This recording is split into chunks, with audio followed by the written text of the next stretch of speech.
Seja bem-vindo a mais uma edição do Botequim Virtual. Informação na dose certa.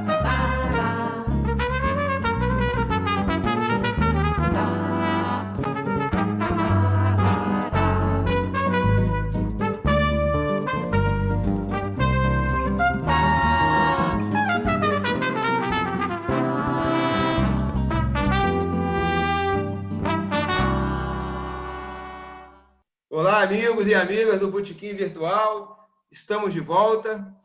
Boa noite bem grande para quem é de boa noite. Bom dia para quem é de bom dia. A bênção para quem é de a bênção. Saravá para quem é de saravá.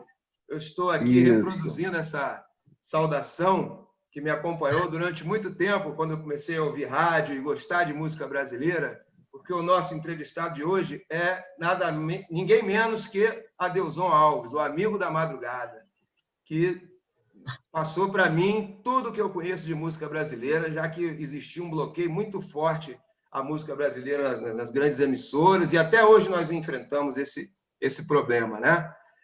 Agora está um pouco mais facilitado para o nosso lado por causa das redes sociais, mas ainda é um desafio muito grande a gente colocar a nossa cultura no lugar que ela merece, né? Inclusive, o próprio Ministério da Cultura vem sofrendo ataques aí, virou agora outro apêndice, né, dessa bagunça que o nosso país está se tornando, né?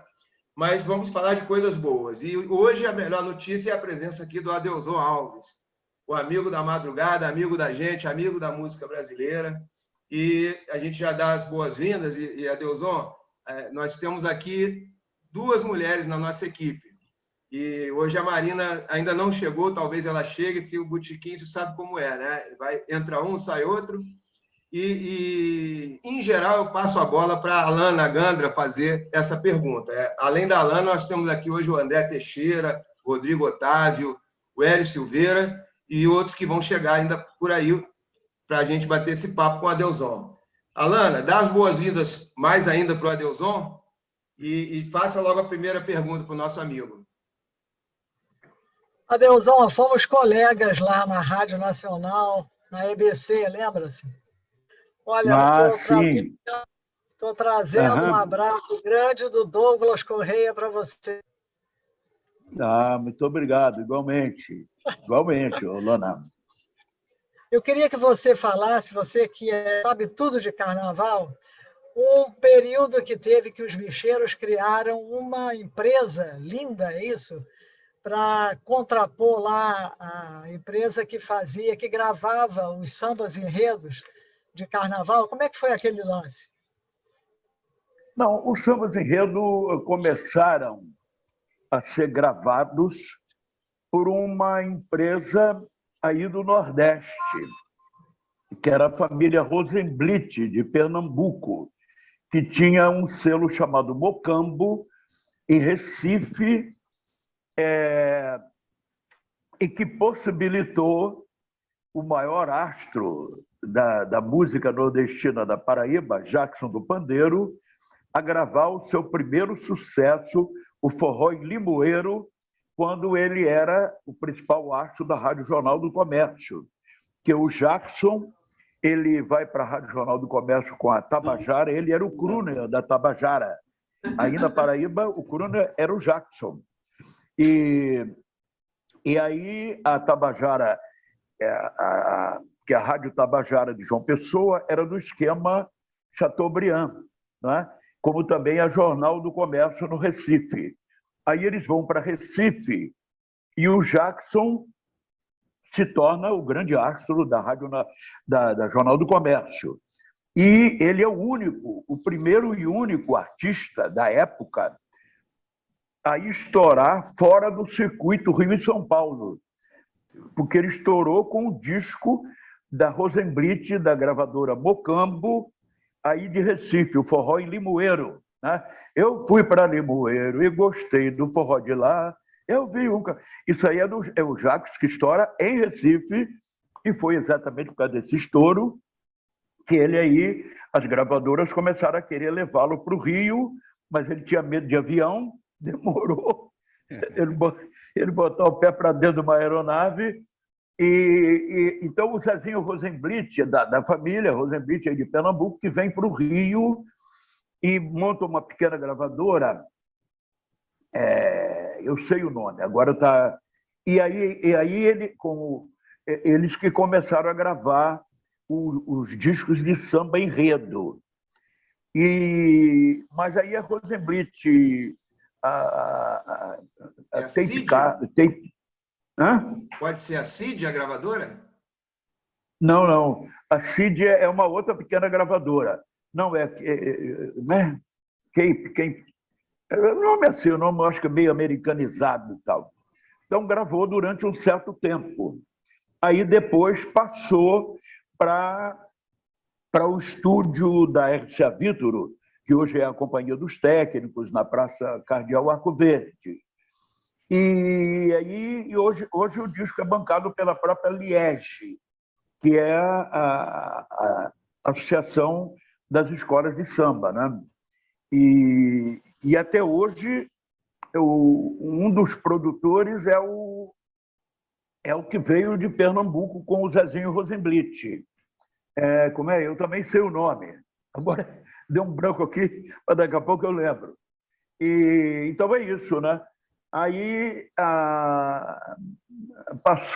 passou do vinil para o CD e hoje, infelizmente, aconteceu um fenômeno, porque tem aquele negócio, né? Filho bonito, todo mundo quer ser pai. Enquanto os sambas enredos eram feitos pelos verdadeiros compositores, das alas de compositores das escolas, porque cada escola tinha uma ala de compositores. E aí, os sambas enredo eram obras-primas. O Silas de Oliveira, do Império Serrano, que é o maior, até hoje é o maior ícone. O segundo é o Catimba, aí da Paraíba. Segundo, porque ele começou um pouco mais tarde. O terceiro é um toco, da Mocidade Independente de Padre Miguel. Enquanto os sambas enredos eram feitos por esses compositores autênticos, eles tinham um alto nível de qualidade, estão na história da música brasileira. Aí, de repente, as escolas passaram a ser dirigidas por empresários que não tinha nada a ver com escola de samba, apenas eram homens com recursos financeiros ou da contravenção, se bem que os da contravenção tem dois, né? Aliás, três. Um era o Natal, que era o presidente da Portela, o outro é o Anísio, da Beija-Flor. O Anísio primeiro era ligado à Mangueira. Ele é homem da contravenção, mas ele é realmente ligado a samba. Ele apoiava a Mangueira antes da Beija-Flor ganhar a projeção. Como ganhou, ele era de lá, de Nilópolis, de lá de Nilópolis, ele ficou na Beija-Flor. E o Luiz Pacheco Drummond, da Imperatriz, que era o presidente da Imperatriz, que o Catimba era o vice. E quando ele se afastou, o Catimba assumiu a presidência da Imperatriz. E aí surgiu o chamado escritório, que a Liga passou a destinar uma certa verba para o samba enredo, e alguns dirigentes de escola de samba, inconscientes do ponto de vista cultural, que ela tinha que ser mantida, o samba enredo tinha que ser mantido dentro da escola, na ala de compositores, não abriu. Aí entrou um bando de gente que não tem nada a ver com escola de samba, chamado escritório. Aí o samba perdeu a qualidade, desapareceu, porque ninguém mais tocou. Eu mesmo sou um radialista, e na época, na Rádio Globo, né, ligado a samba, eu tocava mais samba de segundo grupo, escolinha pequena, que eram muito melhores os sambas do que das grandes, porque das grandes, o samba de escritório era um negócio horroroso, que parou de vender, caiu a venda, caiu a execução, caiu, logicamente, a qualidade, porque o público ele tem a percepção da qualidade, né? Quando ele sente que tem qualidade, ele normalmente apoia. Quando ele percebe qualquer coisa alterando aquele nível de qualidade, ele tira o seu apoio, que é o dinheirinho do bolso, para comprar o disco, né? Então é isso mais ou menos que aconteceu, né, com os sambas enredos. raros nos últimos tempos. Um deles é o Kizomba, da Vila Isabel, do Luiz Carlos da Vila, com o Martinho. O outro é o Liberdade, Liberdade da Imperatriz. Até não sei se o Catimba está nesse samba. E os maiores, considerados clássicos, são os do Silas. Inclusive, um deles é com a Dona Ivone Lara, né? Eu participei agora, na semana atrasada, no programa do Bial, para falar sobre Dona Ivone Lara, porque eu que dirigia ela, eu produzi os discos dela. Então, que é os 5 Bailes da História do Rio, que é um dos grandes sambas enredos, né? E aí o Silas, né? O Silas ele fazia sozinho, né? A Aquarela Brasileira é uma obra-prima de samba enredo e é só dele. E Heróis da Liberdade, Tiradentes, são vários sambas do Império. E o outro grande samba do Império, aí o Silas já não estava mais, eu acho que já era até falecido, é o Bumbum para Ticumbum para Gurundum, que é do Beto Sem Braço e Aloysio Machado, e que a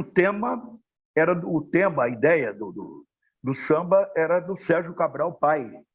O Sérgio era jornalista do Jornal do Brasil, né? Tinha uma coluna no Caderno B sobre samba. E aí deu o tema e fizeram o Bumbum para Ticumbum para Gurundum. Foi o último grande samba enredo do Império. E depois o Império também passou a caiu na mão de um político que usa a escola para os seus interesses políticos, e uma escola que tinha a tradição do Império, que além do Silas, né, o Império foi fundado por Mano Eloy Antero Dias. Mano Eloy, ele é o fundador do Prazer da Serrinha, que é uma escolinha relativamente pequena, que se transforma depois em Império Serrano, ainda na mão dele.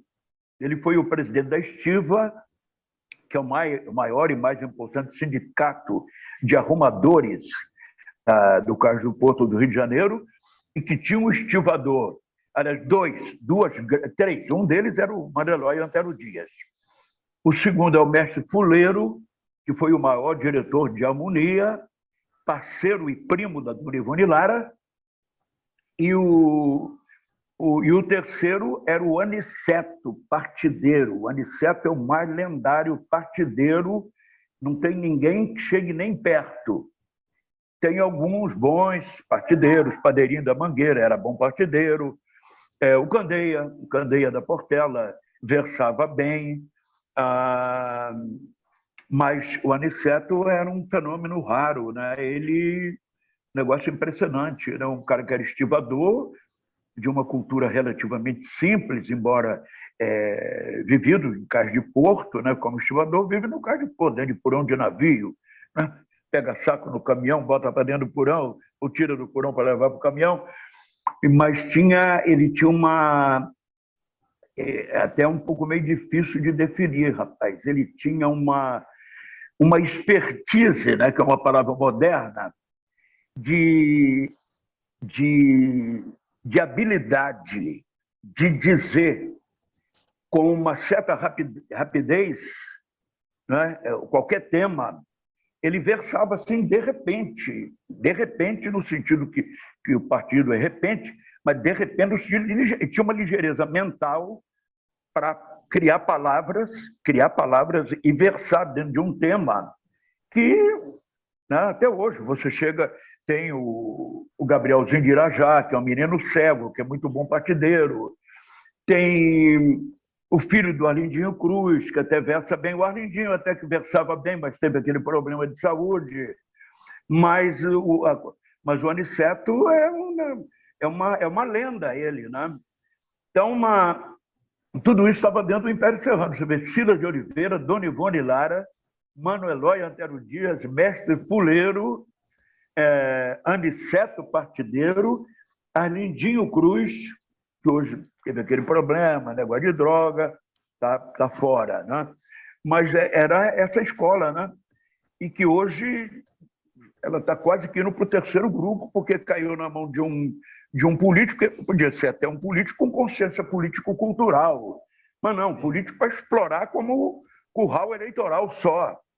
Então, uma escola ficou esculhambada, né? Adelson, nós estamos indo para o intervalo. Primeiro vou te trazer um abraço aqui do Jorge Sávio, da editora Altadena, e do Marquinhos de Oswaldo Cruz, que mandou um grande abraço para você também. A gente vai, tá legal, vai obrigado. dar uma paradinha e retomar esse tema aí. O Adelson foi o produtor não apenas da Dona Ivone, né? Muita gente boa aí. Podemos voltar também nesse assunto. E lembrar que o nosso canal é Botequim Virtual 2020 no YouTube e Botequim Virtual no Facebook, botequimvirtual.com, o nosso blog. Agora já com a Marina Neri também, que está aqui no nosso botequim, sentou na mesa agora, e estamos com a Adelson Alves, e vamos voltar então direto ao assunto. Quem quer fazer pergunta para o Adelson? Eu queria saber, ele já teve contato com muitos artistas que estavam começando, né? Existe muita gente com talento, mas como é que você olha para alguém e vê essa pessoa vai dar certo? Que tipo de característica você vê nessas pessoas? Realmente, olha, uma das características, no caso de cantor ou cantora, né, é o timbre da voz que não seja lugar comum. Porque, por exemplo, hoje tem muita cantora cantando bem, mas é voz comum de mulher cantando bem. Aí você ouve 10, você não sabe muito bem quem é. Homem também é a mesma coisa, né? Então, uma voz como, por exemplo, da Elza Soares, da Dona Ivone Lara. A Dona Ivone tinha também o dom que era excelente compositora. A Clara, né? Eu dirigia a Clara Nunes, eu que produzia ela. A Clara, a Elza Soares, Bete Carvalho, a Juvelina Pérola Negra, né? Que é do Império, que eu esqueci de falar nela, quando eu citei os nomes do Império, esqueci de falar a Juvelina. Ou seja, a voz diferenciada. Né? Porque aí o timbre, né? Quando abre a boca, você... A Alcione, né? Por exemplo, a cantora Alcione. Isso hoje do tempo atual, porque antigamente tinha a Ângela Maria, por exemplo, né? A voz da Ângela, Elisete Cardoso, a voz da Elisete era um negócio fora do normal. Mas hoje, como já falei, surgiram muitas delas que gravaram e nenhuma teve carreira longa por causa disso, né? Voz comum, cantando bem, mas voz comum. Bom, aí o timbre, aí o talento realmente de intérprete, né? Porque além da voz, desculpa, o resfriado, além da voz, a pessoa tem que ter a capacidade de interpretação, né? Um autor, ouvir um autor, por exemplo, como o caso do Lupicínio Rodrigues, né? O grande compositor da música romântica brasileira. São dois. É o Lupicínio Rodrigues, no Rio Grande do Sul, que a Linda Batista, Linda Batista e são duas irmãs, mas a Linda é que gravou um dos grandes clássicos do Lupicínio. O outro é o Adelino Moreira, aqui do Rio de Janeiro. Mas o Adelino foi mais gravado pelo Nelson Gonçalves. Mulher praticamente não gravou, muito poucas gravaram o Adelino. Ele é o samba-canção, o caso do Lupicínio e o Adelino. Na área de samba tem mais, é o caso da Bete. A Bete, por exemplo, Bete Carvalho, era uma voz pequena, mas marcante, né? Abria a boca, você sabia logo quem era. Uma voz diferenciada. E que se dedicou também ao mundo do samba, como foi o caso da Clara. Então, são principalmente o timbre da voz, né? Aí, o saber cantar. Porque saber cantar, divisão rítmica, afinação, né? Porque às vezes o cantor até canta e tal, mas não tem muita segurança de afinação, né? Se a voz tiver que ir para o agudo, vai para o agudo, sem desafinar, vai para o grave, sem desafinar, de acordo com o caminho melódico. Mas, basicamente, é a voz diferenciada, né? É o que você percebe que pode fazer uma carreira artística. Tendo uma voz diferenciada, tendo um certo dom de interpretação, a parte emocional, né? Não cantar mecanicamente uma música, né? Decora a letra, decora a melodia e canta da boca para fora. Não, tem que cantar do coração para fora, além da voz diferenciada e qualidade desse timbre de voz. Porque às vezes é uma voz diferenciada, mas é feia. Aliás, uma voz feia era da Clementina de Jesus, né, que quando estourou tinha 70 e tal anos, né, o Hermínio Belo de Carvalho, que é um dos grandes poetas da música brasileira, descobre a Clementina por acaso. Ele estava saindo da praia, passa perto de um botequim, e ela estava cantando um botequim. A Clementina era da Mangueira, mas estava cantando um botequim na Glória. O Hermínio morava na área da Glória. E ele já era um poeta, já tinha um nome e tal. Quando ele viu aquela mulher, aquela voz rascante, meio lascada, mas com poder de comunicação, né? E aí se apaixonou pelo talento da Clementina e conduziu a carreira dela. Então, o caso da Clementina e o caso da Maria Bethânia, né? Maria Bethânia é um timbre de voz marcante, né? E é também intérprete, Maria Bethânia. Aliás, a Maria Bethânia, ela vem da Bahia, de Santo Amaro, com o irmão Caetano, para substituir a Nara Leão no show do Teatro Opinião, que era com Zequete e João do Vale, do Maranhão. Então, ninguém sabia que era Maria Bethânia, né? Ninguém conhecia ela no Rio de Janeiro. Mas eu acho que alguém conheceu ela na Bahia.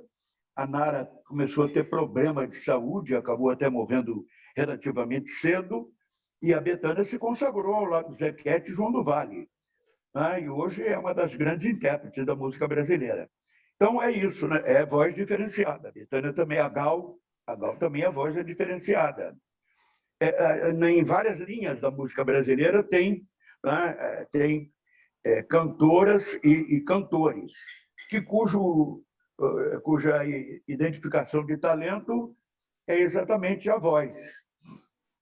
Que homem também. Tem muito homem cantando bem aí, mas é a voz comum de homem. Uma voz como a do Nelson Gonçalves é rara, né? Silvio Caldas, Orlando Silva, Carlos Galhardo, Gilberto Alves, Jorge Goulart, Vicente Celestino, são vozes diferentes. Anísio Silva era uma voz pequena, cantava uma música meio brega, mas diferenciada. Aí do Nordeste, então, o velho Gonzaga, né, que quando abria a boca todo mundo sabia quem era, o Jackson, do pandeiro, aí da Paraíba, né? A gente tem vários exemplos, né? A grandeza da música brasileira é por causa dos seus grandes autores e seus grandes cantores-intérpretes, né? Então, a identificação é por aí.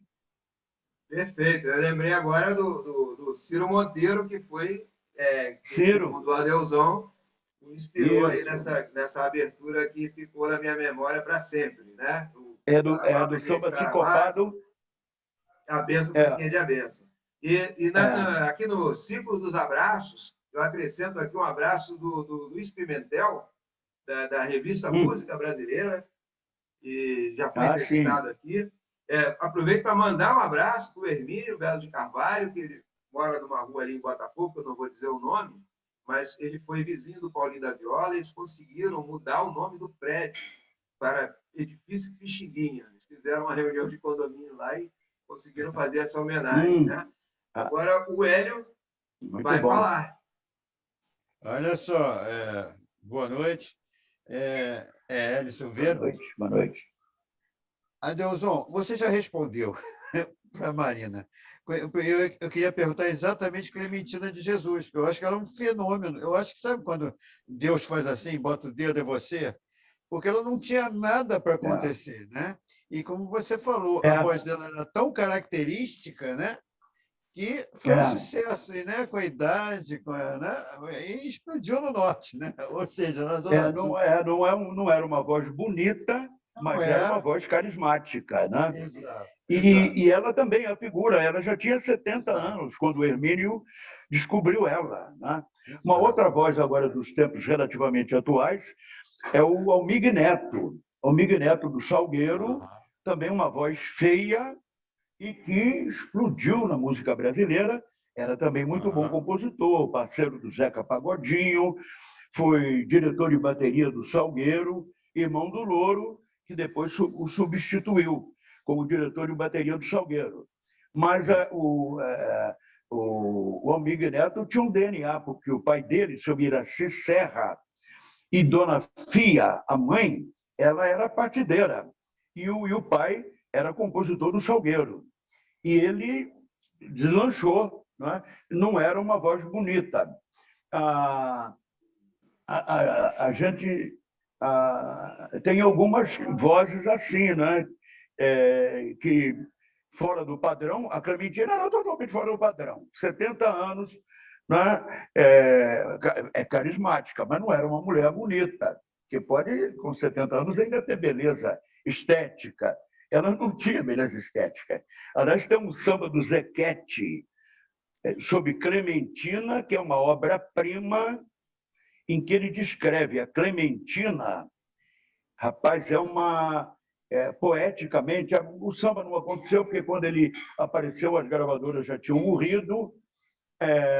Eu fiz um disco que tem esse samba, um disco do selo da Rádio MEC, que o samba chama-se Clementina de Jesus, e do Zequete, e que ele faz uma descrição da Clementina, que ele acaba dizendo que ela é uma Nossa Senhora negra, um menino Jesus no colo. Clementina de Jesus, a minha mãe. Isso, diz assim, Clementina de Jesus, a minha mãe, com sua saia verde-rosa, minha mãe. E assim vai, eu não estou lembrando agora toda, mas que ele fala seu candomblé, seu santo de fé. Ela mistura a religião católica com o bando candomblé, o Zequete, mas com uma habilidade poética, né? O Zé era um compositor excepcional, né? Ele é que estava no Teatro Opinião, o autor da música Opinião, né? Querem me chamar, querem me... Mas eu não mudo de opinião. Virou o nome do teatro, né? O samba do Zequete, o show Opinião, exatamente ele, João do Vale. O João também era outro talento fora do padrão, né? O Negão também não tinha nada de beleza estética, a voz também não era lá essas coisas. Agora, era um talento de autor impressionante, né? O João do Vale, do Maranhão. Então, é mais ou menos isso aí, né? São as vozes, né? E um caso também excepcional é do João Gilberto, né? Aquela vozinha, que o João, no início, cantava meio seresta, mas ele descobriu um segredo dentro da Bossa Nova, que a Bossa Nova é uma música um pouco intimista. Então, não pode ser um Nelson Gonçalves cantando Bossa Nova, uma Ângela Maria, né? A Elisete gravou Bossa Nova, inclusive ela foi a primeira a gravar uma das primeiras músicas do Tom com o Nilton Mendonça. Mas o João, ele... porque a Bossa Nova tem um tripé, né? O Tom, que é realmente compositor excepcional, o Nilton Mendonça, o parceiro que fizeram o Corcovado, que é a primeira música fundamental da Bossa Nova, não é a Garota de Ipanema, é o Corcovado, da época ainda do Nilton Mendonça. E Garota de Ipanema é quando o Vinícius entrou, né? O Nilton já tinha morrido. Então, o Tom, o Nilton Mendonça, o Vinícius e o João Gilberto. Porque a Bossa Nova não tem cantora, só tem um cantor, que é o João. Não tem um segundo cantor da Bossa Nova, né? Ele que gravou, projetou com aquele jeito de cantar assim. E tem a terceira figura da Bossa Nova que eles não citam, que é o Edson Machado. Edson Machado é o baterista que descobriu a batida rítmica da Bossa Nova. Que o Tom tocava piano, violão, ele era maestro. Mas a Bossa Nova ela é samba. Mas não podia ser samba de surdo, pandeiro, agogô, tantã, reco-reco, também samba intimista. Então, o Edson Machado ele era um baterista da noite que descobre aquela batidinha tac, tac, tac, tac, tac, tac, tac, tac, tac, tac, no aro da bateria, o pedal embaixo fazia o tutuc, tutuc, tutuc. O baião do Gonzaga é tum, tum, dum, tum, tum, dum. A bossa nova é tutuc, tutuc, tutuc, tutuc.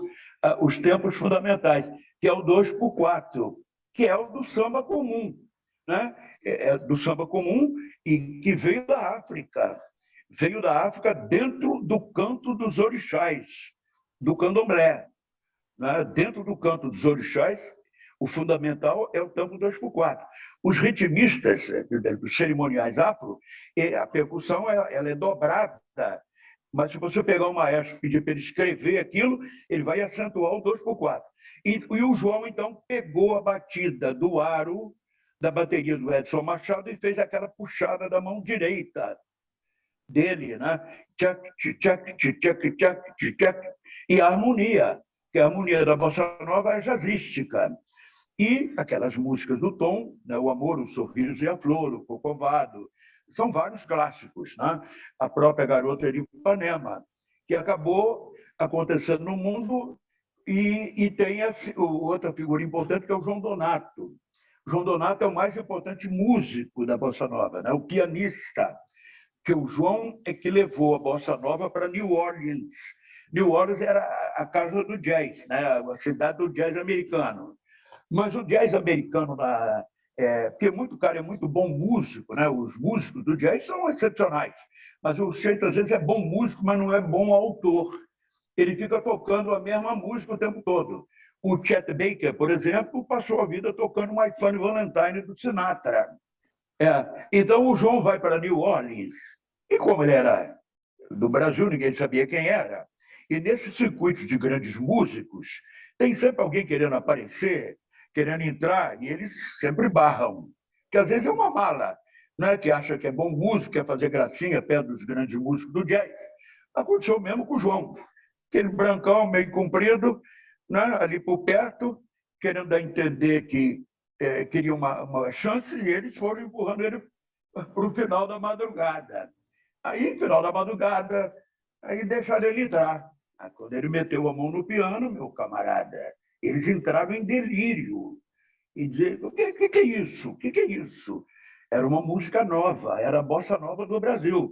Diz, não, essa é a bossa nova do Brasil, é um movimento nascido na rua Nascimento Silva, onde morava o Tom Jobim, em Ipanema, com o Nilton Mendonça, quando fizeram o Corcovado. Aí eles se encantaram, né, com a bossa nova e passaram a tocar a bossa nova, porque o músico é que revela um gênero musical, porque onde ele vai tocar, ele toca aqui. Eles estavam cansados de temas antigos, queriam tocar um negócio novo, que tivesse a qualidade, o nível das músicas de jazz. E a bossa nova tinha esse nível. E primeiro tinha a harmonia jazzística, né? Aí tinha a beleza melódica da capacidade de composição, tanto do Tom e Nilton Mendonça, o João Donato, o Carlinhos Lira, o Marcos e Paulo Sérgio Vale e o Menescal e Boscoli, que a bossa nova parou no tempo, né? São dois gêneros que não pararam, é o samba autêntico e a música nordestina. A música nordestina não parou no Beto Teixeira, Zé Dantas, Zé Marcolino, Rosil Cavalcante. Ela continua hoje com o Petrúcio Amorim, né? Com o Marcel Melo, a nova linha de compositores, o Flávio Leandro. Eu até falei na live que o Flávio Leandro fez uma música chamada Chuva de Honestidade. Já ouviu a música Chuva de Honestidade? Sabe o que é? Não o Flávio conheço. Leandro ele é da Receita Federal. Ele é da Receita Federal. E mandaram ele fazer um curso em Israel. E no dia de folga, levaram ele para passear pela cidade. e levaram ele numa usina de dessalinização das águas do Mediterrâneo. E descobriu que em Israel chove menos do que no Nordeste, e Israel é verde, produz tudo, porque eles dessalinizaram as águas do Mediterrâneo, levaram o gotejamento para as terras, que é o que tem que acontecer no Nordeste. Os governadores do Nordeste têm que ter vergonha na cara e montar usinas de dessalinização das águas do Atlântico, né? Aí o Flávio descobriu que os governadores do Nordeste vivem da seca e fez o Chuva de Honestidade. É um forró que, quando ele canta em Pernambuco, mora em Bodocó, que é a última cidade antes do Exu, quando ele canta nos shows, o povo entra em delírio. E, então, é o Flávio Leandro, o Marcel Melo, Petrúcio Amorim, Dorival Dantas, o Jorge de Altinho, né, que fez Juazeiro e Petrolina, que não parou. E o samba carioca também não parou no Cartola, no Nelson Cavaquinho, no Candeia. Né? Hoje está o Zé Catimba ainda em plena atividade. E tem o Toninho Gerais, que é um dos gênios da nova fase do samba, um outro menino chamado Leandro Fragonese, o filho do Alindinho Cruz, o Gabrielzinho de Irajá, o Juninho Tibau, que é sobrinho do Zeca Pagodinho, sobrinho não, é primo do Zeca Pagodinho. Que mais? Tem um timezinho novo aí. É pena que as gravadoras acabaram e não projeta tão bem um compositor, uma música como o tempo das gravadoras, porque muita gente não lembra ou não sabe por que e como uma música acontecia no tempo das gravadoras. Porque quando você acabava de produzir um disco, isso aconteceu comigo várias vezes, discos da Clara, da Dona Ivone, do João Nogueira, né, Roberto Ribeiro, Wilson Moreira. Quando a gente acabava de produzir um disco, tinha uma reunião com o diretor artístico, a diretora de divulgação e o diretor de vendas. Era uma sala especial. Aí a gente que era produtor explicava o disco, e aí a diretora de divulgação, aí o diretor artístico, que era o principal, a cabeça da gravadora, ele gostava do disco, mandava tocar para frente, aí a diretora de divulgação já escolheu uma música de trabalho, né? E ela tinha uma equipe de 6, 8, 10 divulgadores. Primeiro vinha a divulgação de rádio, né? Que a diretora de rádio, ela tinha uma equipe de 6, 8 divulgadores. A mesa dela tinha vários rádios que ela acompanhava o trabalho dos divulgadores indo em cada rádio, Tupi, Globo, Nacional, Marique Veiga, rádios grandes, rádios pequenas. A divulgação de rádio pegava o artista, botava no carro, né, e corria essas rádios todas que o artista nem sabia quais eram, nem quem fazia. Então, aí, terminando esse trabalho do rádio, uma outra equipe pegava e levava em jornais e revistas. Aí saía uma biografia, saía uma fotografia, mas a música já tinha sido projetada pelo rádio. Aí que entrava a terceira equipe de divulgação na televisão, que levava para o Chacrinha, para o Fantástico, para o Flávio Cavalcante, a Ayrton Pelingeiro. Aí entrava o diretor de vendas, que era uma outra equipe que botava o disco na pasta e ia de porta em porta oferecer aos lojistas, né? Então, veja, era um trabalho tríplico, divulgação de rádio, jornais e revistas e televisão, e depois os discos sendo levados pela gravadora de porta em porta. E se a gravadora percebesse que o disco podia ter alcance nacional, porque no início ele só pensava em Rio e São Paulo, mas quando ele sentiu que o disco tinha alcance nacional, botava o artista no avião, mandava para Recife, mandava para Manaus, mandava para Porto Alegre, chegava lá, tinha um divulgador da gravadora na porta do avião, pegava o artista, levava nas rádios locais, nos jornais e nas televisões também. Temos uma página no Facebook, que é Botequim Virtual. Temos o blog botequimvirtual.com. mas o nosso carro-chefe é mesmo o canal no YouTube, o Botequim Virtual 2020. É só colar no mecanismo de busca. Nós temos outras entrevistas tão boas com gente desse peso que nós estamos vendo aqui, o Adelson Alves. É uma verdadeira enciclopédia, né? É o Silvio Santos do rádio aqui. Até o Marquinho de Oswaldo Cruz pediu para reforçar aqui não só o abraço, mas também dizer que, na opinião dele, o Adelson Alves é a pessoa mais, da área da comunicação, é a pessoa mais importante da história do samba. E eu assino embaixo. Então, já vou passar a bola direto para o nosso amigo Rodrigo Otávio. Adeusão, eu Sim. gostaria que você contasse um pouco aos nossos ouvintes como é que é o trabalho do produtor. Mas do produtor, como você falou, que teve com vários gênios musicais, pessoas que têm uma dádiva, do produtor ali no estúdio com o músico, com o intérprete, não pós. O que passa na cabeça, acho que de todos ouvintes de música, que se o sujeito é um gênio, não precisa fazer nada. Ele vai abrir o microfone e vai ser tudo perfeito. Então, onde é que o produtor entra aí? E 2, o caminho inverso. Quando o sujeito é um gênio, é um craque, é um Pelé, como é que um produtor que não é tão gênio quanto ele na voz vai dizer que ele está errado? Não, assim corta, canta assim, faz assado. Então, como é que é esse trabalho aí do produtor com o intérprete? Bom, primeiro, deixa eu te falar realmente do produtor, né? Primeiro, o produtor se reúne com os autores, que o produtor tem que ter o dom de saber escolher a música certa. Porque tem muita música que é igual, é música horizontal, né? A melodia é a mesma, você tem que perceber a riqueza melódica, a variação para a beleza da melodia. Lógico que também a poesia, né? A parte de letra. Tudo isso é o produtor que percebe. E às vezes o cantor e até mesmo o autor, ele não sabe qual é a melhor música dele para ser gravada. Isso aí é um dom de produtor. O produtor não precisa saber nada de música. Eu, por exemplo, não toco nada, não leio nada, mas é a questão da percepção, né? De você perceber a beleza melódica, a beleza poética. E então, primeiro você reúne com os autores, os compositores, e faz a seleção musical. Aí, depois de feita a seleção musical, você, no meu caso, que era samba, eu primeiro entrava no estúdio com músicos da base, cavaquinho, né? Cavaquinho, violão.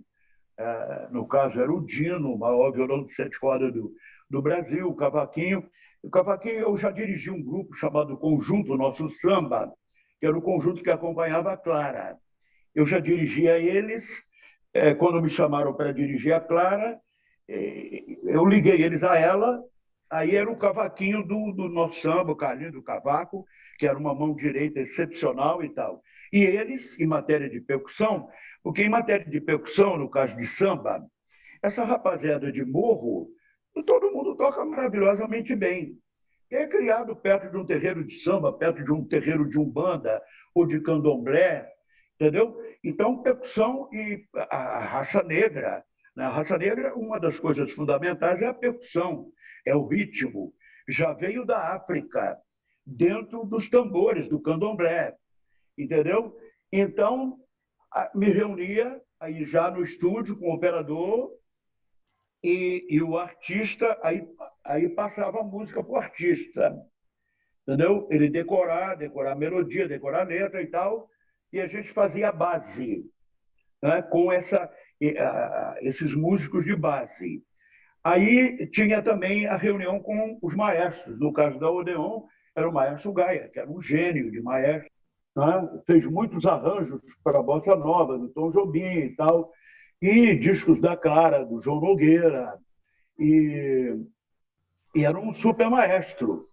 E ele, como eu te falei, ele tinha a humildade de falar para o Geraldo Babão, que era o maior compositor do Salgueiro, mas era humilde, cara de morro, cobrador de ônibus, e dizer para o Geraldo, eu sei botar a roupa mais bonita na tua música, que é o arranjo, né?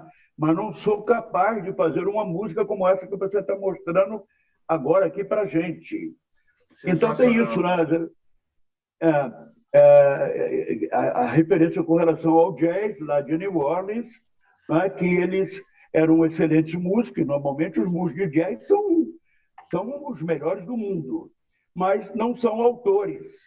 Então, eles tocavam obras antigas, né, do jazz, daqueles compositores bem antigos, do Roger Hart, Hammerstein, compositores do Sinatra, do Nat King Cole, né, aqueles maestros arranjadores, Tommy Dorsey, Glenn Miller e tal.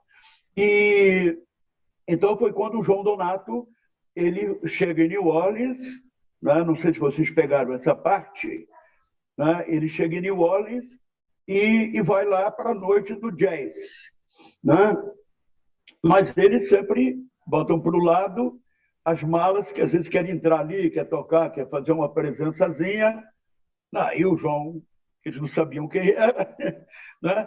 Branco, porque a maioria de música de jazz é a maioria negra. Chet Baker era branco, mas aí foram empurrando ele para o final da madrugada, né?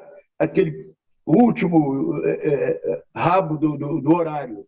Aí, quando deixaram ele sentar no piano, quando ele meteu a mão, né, que começou a tocar a bossa nova brasileira, eles entraram em delírio.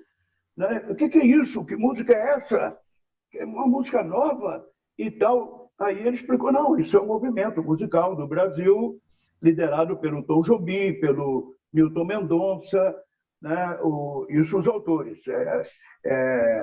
Ele, o próprio João Donato, autor, né? O Roberto Menescal, era Menescal e Boscolo, né? O Menescal, o músico, Boscolo, o letrista, Marcos e Paulo Sérgio Vale, Carlinhos Lira e o Johnny Alfi, que fizeram o movimento da Bossa Nova na época que explodiu no Beco das Garrafas, em Copacabana. Né?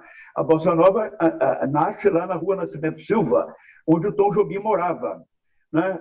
Onde fizeram o Corcovado, né? Porque o Garota de Ipanema foi feito num botequim em Ipanema, já pelo Vinícius, já não era mais o Nilton Mendonça.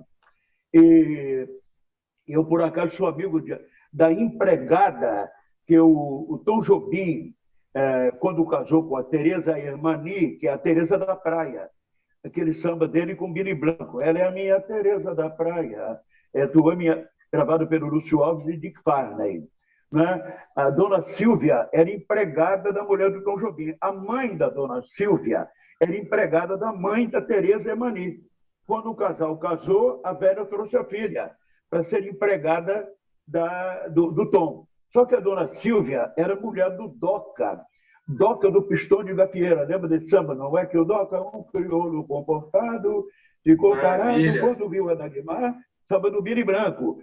O Doca era músico com a Dolores Duran, tocava com ela na noite e trabalhava em editora. Surgiu, então, uma amizade entre Tom Jobim, elite de Ipanema, com uma família do Morro do Cantagalo, que era uma família do Doca.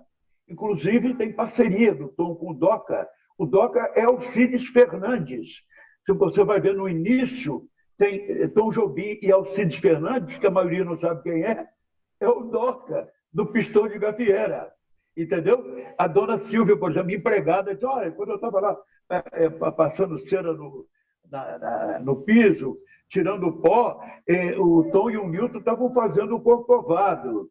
E tinha uma janela que via realmente um cantinho, um violão, esse amor, uma canção para fazer feliz a quem se ama, tanta coisa para dançar da janela, ver se o Corcovado Redentor, que lindo, e que tinha realmente uma janela que dava vista para o Corcovado, que para mim, essa que é a música fundamental da Bossa Nova, que tem aquela sequência do Amor, o Sorriso e a Flor, foi o primeiro disco do João Gilberto, que explodiu no mundo, que levou a Bossa Nova para o mundo, que aí são músicas do Tom, com Nilton Mendonça, porque o Vinícius entra depois. Né? O Vinícius era diplomata, ele é levado um dia para assistir o show lá no Beco das Garrafas, aí ele começa a entrar, né, e se torna o segundo grande parceiro do Tom Jobim. Sim. Rua Nascimento Silva, 107. Agora eu vou chamar aqui o cara que ensinou o João Nogueira a matar a aula, que foi o Randolfo de Souza. Vai te fazer uma pergunta aí. Muito bom, muito bom. Adelson, realmente eu tive o prazer de ficar horas da madrugada acordado ouvindo você.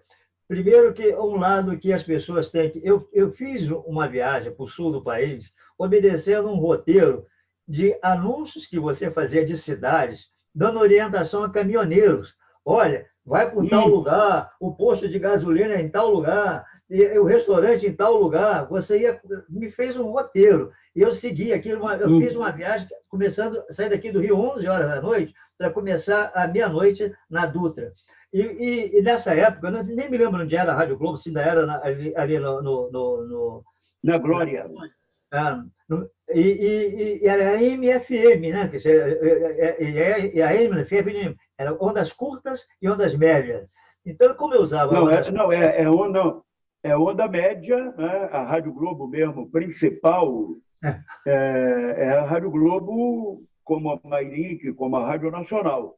Tinha também a Globo FM, né? Mas o meu horário era na Globo AM. AM. Então, a gente ficava ouvindo aquilo ali, mas principalmente as suas orientações também, de como é que você chegava, você despertava os caras que estavam na estrada, entende? Isso era um trabalho profissional, que realmente tem que ser elogiado. Então, eu queria saber, como é que sobrava tempo de você trabalhar até as 4 horas da manhã e depois se dedicar a uma atividade de música? Como é que era teu tempo? Como é que você dividia teu tempo para fazer um programa todos os dias, de meia-noite às 4? Realmente eu dormia até tipo meio-dia, né? Meio-dia, 1 hora, aí depois caía no mundo, né? Mas é o seguinte, rapaz, aquele tipo de dom que a pessoa tem, né? Então, no meu caso, eu tive sempre uma certa facilidade para geografia. Minha referência de professor é o de geografia e de história. E então, geografia, você estuda estados, cidades, né? Rodovias. Então, como falava no ar, muito caminhoneiro roda de noite, né? Eles preferem, porque aquece menos o motor, gasta menos a borracha do pneu. Então, eu pegava Rio Bahia, a Dutra, Fernão Dias, as grandes rodovias brasileiras, né? E ia dando alô para os caminhoneiros. Então, é mais ou menos por aí, né? Esse trabalho. Perfeito. Bom, quem não perguntou, aproveite que nós estamos na última etapa do nosso programa. Eu sei que o Adelson está já se preparando para o jantar, né, Adelson? Daqui a pouco eu tenho que comer um sapo com giló aqui, tranquilo. Tá? Que beleza! Eu queria perguntar. Oi? Quem é o próximo aí, André? Eu tenho uma curiosidade. O Adelson viveu uma época de ouro do rádio, né? E eu queria saber se você ainda escuta a rádio, o que você escuta, como é que você vê a programação de hoje, enfim. Como é que você vê o rádio hoje, né? Você deve ter uma visão... Enfim, a palavra é sua. Eu peguei a fase da Rádio Globo, que a época de ouro do rádio mesmo é da Rádio Nacional, né? Quando o presidente Getúlio Vargas passou a incrementar a Rádio Nacional, que ele era um político com o dom da palavra. E um país do tamanho do nosso, ele precisava de uma rádio potente, né? E ele, então, instrumentou a Rádio Nacional para chegar em qualquer lugar do país. Então, é aquela fase de ouro dos programas do Paulo Gracindo, o auditório famoso, né, com Marlene Melinha, Ângela Maria, Calbi Peixoto, Carlos Galhardo, Silvio Caldas, Orlando Silva, era a maior emissora da América do Sul, Chico Alves, o rei da voz, né? Jorge Goulart e Nora Ney, Vicente Celestino, o trio de ouro Dalva Erivelto, Nino Chagas, Blackout, os programas de humor, o programa de esporte, enfim. Aí a Rádio Globo entrou porque houve uma ordem dos americanos para esganar a Rádio Nacional, que a Rádio Nacional era por onde o Getúlio Vargas falava. E Getúlio Vargas criou a Petrobras, que tirou o petróleo brasileiro da mão deles. E eles mataram o Getúlio. O Getúlio não se suicidou. Ele foi suicidado. É uma malandragem da CIA, que é a milícia política que atende os interesses da Shell, Esso, Texaco. Entendeu? Então, no movimento de 64, o Roberto Marinho é chamado nos Estados Unidos e me disseram para ele, vai passar um rolo compressor na América Latina. Fica do nosso lado, senão morre. E ele ficou. Aí passou a ser a Rádio Globo, né? Com apoio dos americanos, a fundação da TV Globo e por aí vai. A história do petróleo brasileiro e a rádio, porque é o seguinte, na Segunda Guerra Mundial, o Goebbels, que era o chefe da propaganda nazista, criou a Deutsche Welle, né? Com grande potência na Europa e para propagar o nazismo. Aí, na guerra, o Winston Churchill criou a BBC de Londres para rebater a Deutsche Welle do Goebbels. O Roosevelt, americano, que também estava na guerra, criou a NBC. E o Getúlio, que também estava na guerra, criou a Nacional. Ela incrementou, ela já existia. Isso é uma sequência, né, em consequência da Segunda Guerra Mundial. Então, era nacional. E aí, quando o movimento 64 esganou realmente a Rádio Nacional, caçou muita gente e dificultou tudo para ela. Mas aí foi facilitado tudo para a Rádio Globo. Eu, por acaso, estava dentro da Rádio Globo, entendeu? E aí ela se tornou a principal emissora do país durante um certo tempo. E o que você escuta a rádio hoje? O que você gosta de escutar? Olha, como você vê? Eu ouço relativamente pouco, porque a maioria de rádio hoje é via celular, né? E eu já sou bem velhinho, né? Como disse o Roberto Carlos ontem, eu tenho 80 anos com mentalidade de 40. É o meu caso, eu tenho 81, também com mentalidade de 40. E o rádio hoje ficou muito sujo, musicalmente falando. É o lixo cultural da música, né? Da nossa música, da música americana, né? Essa roqueirada braba que faz barulho de guitarra, né? Porque há pouco tempo o Truman Capote, que é um dos gênios da nova literatura americana, disse para o chefe do Michael, estou esquecendo o nome do grupo, o principal grupo de rock, é o meu nome. Bom, disse para ele que o rock era fútil, né? Não, o chefe do Rolling Stones, Mick Jagger. Mick Jagger. Falou para o Mick Jagger que o rock era fútil, porque a principal música do Mick Jagger é Satisfaction, que é um cara que vê um anúncio de um sabão em pó na televisão e um outro negócio lá e fez o Satisfaction. E ele diz, hoje ele está com 82 anos, com a mente, a cara destruída pela droga, quer dizer, super envelhecido fisicamente, e chega no show de rock e tem que cantar o Satisfaction, que é uma música fútil, e que ele teve que concordar com o Truman Capote. Então, desde a música internacional até a nossa hoje, a maioria é lixo cultural. Eu sou radialista ligado à música, né? Graças a Deus a boa música, o samba de morro, escola de samba, o MPB também, o bom MPB do Chico Buarque, enfim. E a música internacional, sou ligado a Ella Fitzgerald, o Nat King Cole, Frank Sinatra, né? Agora há poucos dias, por exemplo, eu ouvi um programa de televisão, rapaz, um cara jovem, com uma voz até boa, naquela linha do Sinatra, uma orquestra lindíssima, arranjos geniais, um repertório babaca. Da primeira à última música era tudo horizontal, não tinha nenhuma beleza melódica. Falei, poxa, realmente. Aí eu tinha acabado de ver um show do João Nogueira, só com um grupo regional. Falei, pô, que pena, um show do João Nogueira não tem um arranjo como aquele, uma orquestra como aquela atrás, que é infinitamente superior àquele americano, e apresentado como se fosse uma preciosidade, né? Então, eu ouço pouco rádio por causa disso.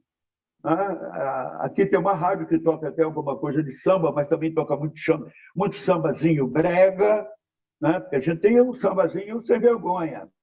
E tem o samba cujo padrão é Cartola, é Nelson Cavaquinho, né? É Zé Catimba, é Toco da Mocidade Independente de Padre Miguel, é Candeia, é a nova geração, Turim Gerais, Leandro Fragonese, Juninho Tibau, Renato Milagres. Então, aí, quando está tocando esse tipo de música, eu ouço.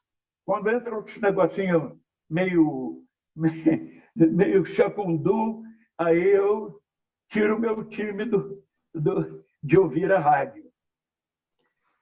Maravilha. Nessa estrada de mão dupla aqui dos abraços, a gente manda um abraço e um beijo para a Gisa Nogueira também, irmã do João Nogueira. Boa cantora e compositora.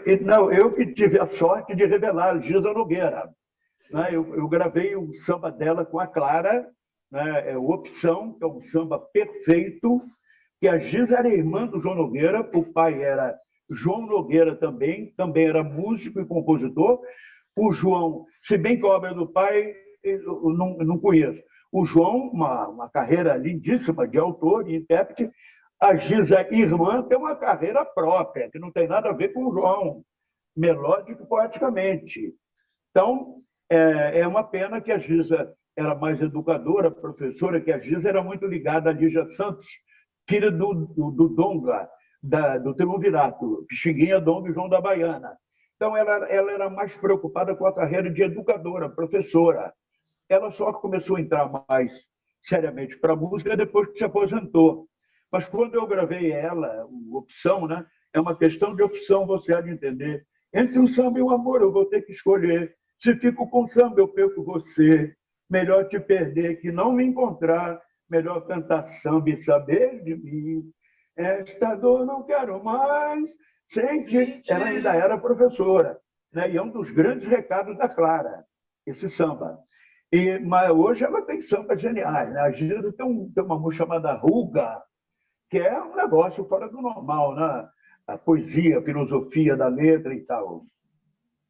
Gisa Nogueira tinha o festival O Jovem Diz Samba, que na minha geração, que só ouvia discoteca, que não tocava samba no rádio, era uma descoberta para os alunos da escola pública. Festival O Jovem Diz Samba. Botava a molecada para fazer samba. Agora, só para fazer o João Nogueira, ele estudou comigo no Ginásio Central do Brasil. Não sei se você já ouviu falar nesse ginásio lá no Meia. Ginásio Central do Brasil. Então, nessa época, tinha a turma do Lins Vasconcelos, que é a turma do Roberto Carlos e do Erasmo Carlos, que frequentava o Mackenzie, ali na Dias da Cruz. E o João não tinha nada a ver com aquele tipo de música que o Roberto e o Erasmo estavam lançando. Então existia já essa diferença no próprio bairro com relação... tanto que quando foi dado o nome daquele Centro Cultural do Dia da Cruz, no nome dele, houve uma reclamação do diabo, né? Por que Imperator. O Imperator. Então, eu acho uma das coisas que mais me chamava a atenção era a tua escolha musical. Naquela época, a música sertaneja ela não tinha essa visibilidade que tem hoje. Como é que você viu essa mudança? Não, essa mudança, eu falei na live esses dias, era o seu Evandro Ribeiro, que era o presidente da CBS, a gravadora do Roberto Carlos. Roberto, Vanderleia, Gerry Adriane. O seu Evandro, ele trouxe para o Brasil uma praga que começou nos Estados Unidos, chamado peiola, que era pagar para tocar música. E ele criou um processo de corrupção dentro da rádio, né?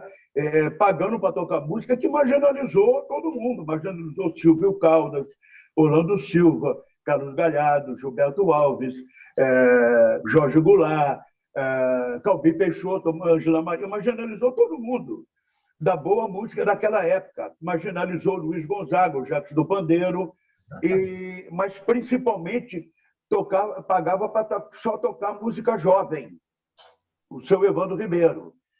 O Roberto, nessa época, era jovem. Isso aí é uma questão de ideologia cultural, que a maioria do pessoal do Iê não tem ideologia cultural.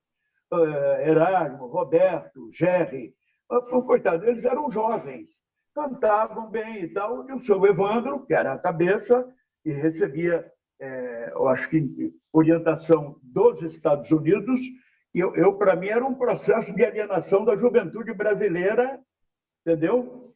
Com fins políticos futuros, né? Porque a juventude brasileira que tinha essa consciência que você falou, essa juventude ia para a rua, no movimento contra o movimento militar de 64. Esses jovens aí do Iê não iam para a rua coisa nenhuma, eles não entendiam nada disso, né? Eles tinham talento, não é inegável um talento do Roberto Carlos, do Erasmo, o Gerry. Inclusive, são pessoas boas praças e tal. Mas o conteúdo era outro, né? Mas político-cultural era o seu Evandro. Era incutir na juventude brasileira a música jovem americana. Chegou aqui com o nome de música jovem, mas era o lixo cultural americano, né? A boa música americana era no Sinatra, do Nat King Cole, da Ella Fitzgerald, Mariah Jackson, esse pessoal, né? Então, e aí foi o que aconteceu. Foi o que aconteceu com a música brasileira na época. Perfeito, meus amigos. Então, estamos agora realmente chegando ao final do nosso programa. Só o Hélio não perguntou. Você quer perguntar, Hélio? Não, eu já fiz a Clementina de Jesus, já fiquei satisfeito. Foi verdade. Então, a gente agradece aqui o Adelson, que nos deu essa verdadeira aula, não só de rádio, como também de história da nossa música, e discutimos aqui uma questão muito profunda mesmo, que é realmente a questão da nossa identidade e da interferência externa em cima do nosso destino. Lembramos até do Getúlio Vargas e da querida Petrobras. De vez em quando a gente fala sobre a Petrobras, sabe, Adelson? Então, a gente te agradece muito. A Petrobras hoje está sendo destroçada. Exatamente. É um diretor da Shell. Numa outra live, se for possível, que a gente está no final, eu vou dar uma explicaçãozinha para vocês da história da política petrolífera mundial, né, que começa em Baku, no Irã. Baku, no Irã, que é a maior jazida de petróleo no chão, que era dominada pela Shell e pela Dutch, holandesa, né? E a do nosso petróleo. São duas histórias paralelas, que eu descobri por acaso, mas isso fica para uma próxima. Tá bom, meu caro. Já está marcado aqui a Adelson Alves e a geopolítica do petróleo. Rogério. Hélio, a palavra final é sua, Hélio. Então, vamos botar Adelson Alves e Guilherme Estrela junto. Que tal? Perfeito. Guilherme Estrela era o diretor de exploração e produção da Petrobras quando o pré-sal foi descoberto. É um geólogo e um brasileiro gigante. Como gigante é a Petrobras e como gigante é o Adelson Alves quando se fala de radialismo, música brasileira, cultura brasileira. A gente encerra aqui mandando um abraço também para o Geraldo do Norte, grande poeta. Geraldo do Norte, lá em Guapimirim. Aquele abraço, Geraldo. Guapimirim. É legal, um abraço então para todo mundo aí. Obrigado pela oportunidade de falar com o povo nordestino através do seu botequim, né? Que não só serve a cachaçinha nordestina, né? Mas serve também a boa música brasileira. Com muita honra Aquele e muito abraço, até a respeito. próxima. Um grande abraço, já está Igualmente. marcada a próxima, Geopolítica do Petróleo. Um grande abraço para todos os ouvintes.